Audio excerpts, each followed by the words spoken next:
Hi students, welcome to SDR channel. This is Ram Kohli. Today I am going to start with basics of physics. So let us start. So what is physics? So first we need to define physics. So to understand the definition of physics, to define the physics, first we need to understand few laws. So there are number of laws are there. Example, if you consider any two bodies in the universe, masses of m1 and m2 separated by certain distance, then gravitational force, we are attracted towards the earth's surface because of the gravitational force. All planets are revolving around the sun due to gravitational force. So this is gravitational force is directly proportional to the product of the masses and inversely proportional to the square of the distance between them. Then if you cancel proportionality sign, you will get one constant. This is called universal gravitational constant. Okay. This value we need not worry. So in the gravitation chapter, I will talk about the value and units of this. Okay. Clear. So, for example, this law is not there. This law is already existing in the nature, but just we are giving Newton's universal law of gravitation. Okay. If this law is not there, I am not talking about the name of this. If this law, this phenomena is not there in the universe, what happens? No planet can revolve around the sun because planets are revolving around the sun due to gravitational force. If there is no gravitational force between the sun and planet, planets cannot revolve around the sun. Then no solar system can exist. If there is no solar system, we are not close to the sun, we are somewhere in the universe, we may not get enough solar energy, so our life may not exist in. So that means nature does not exist without this law. This is one thing. The another law, according to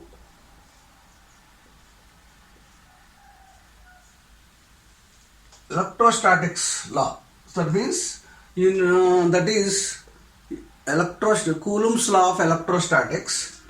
If you cancel Q1 Q2 by d square, and this constant is called Coulomb's constant. According to this law, if you consider any two charges in the universe, if they are like charges, repel each other. If they are unlike charges, attract each other. If you take any two charges, there must be an electric force, whether it is repulsive or attractive force. The electrostatic force between any two charges is directly proportional to the product of their charges, inversely proportional to the square of the distance between them. Because of this electrostatic force, the electrons in the atom are revolving around the nucleus, because the nucleus consists of protons. Protons are positively charged particles. I am not talking about neutrons here. Protons are positively charged particle, electrons are negatively charged particle. There must be an electrostatic attractive force. Because of this electric force between the electrons and protons, electrons are revolving around the proton. Otherwise, they will go somewhere. If this electrostatic force disappears, what happens? No electron can revolve around the nucleus. If there is no electron is revolving around the nucleus, means no atom can exist. If there is no atom, no molecule. No molecule means no cell. No cell means no object, no living beings, no non-living beings, no universe, nothing, no studies, no worry. I think it's clear. That means in this way, this law is also governing the nature, because without this law, atom does not exist means what? We can't survive. That means actually our body is not there, no living beings, nothing. That's why this law is also governing the nature, like gravitational law, according to this. Okay. So that means what? Till now we understood physics is a study of laws which govern the nature.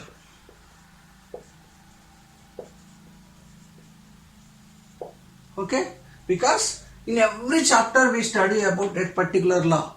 These laws are governing the nature. If these laws are not existing, nature does not exist. That's why you can say that laws are governing the nature. We are studying about these laws. It's very simple. Once you understand this, now I am going to give another definition of physics. In physics, we always measure something. In electricity, we measure electric current and voltage in amperes and volts. If you go to the kinematics, we measure the speed of the body in meters per second. So, in different chapters, we measure different. Like brightness of the light, intensity of light is measured in candela. So, in this way, we are measuring something by using the physics. That's why physics is also called as science of measurement.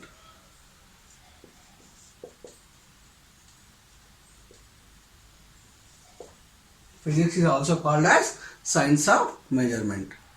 I hope you understood the definition of this physics. Then only it's very easy to enter into the chapters. If you go to, as a physics student, you should know the definition of physics. Then only it's very easy to understand the other topics. Now I am going to explain about measurement. So, what is measurement? Why should I give the definition of measurement? Because when I am giving the definition of physics, I got a word called measurement. Physics is a science of measurement. But what is measurement? We need to understand.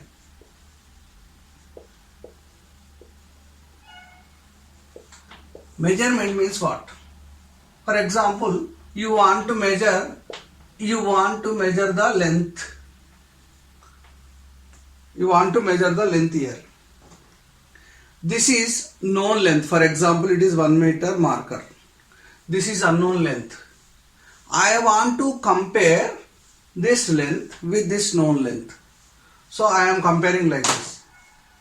1 meter, 2 meter, so approximately 2.5 meters. That means what? I am comparing this unknown length with the known length.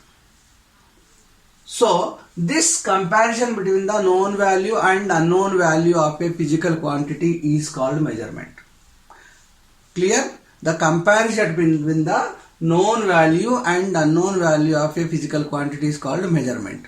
Clear? Now, in physics definition I got measurement. So I have given the definition of measurement. In the measurement definition we got one term called physical quantity. So what is physical quantity? We need to understand it.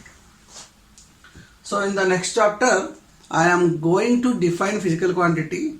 So in the comment box you try to give your own definition with your previous knowledge. Whether it is correct or wrong, you should not fail in the trials. You have to try it. Okay.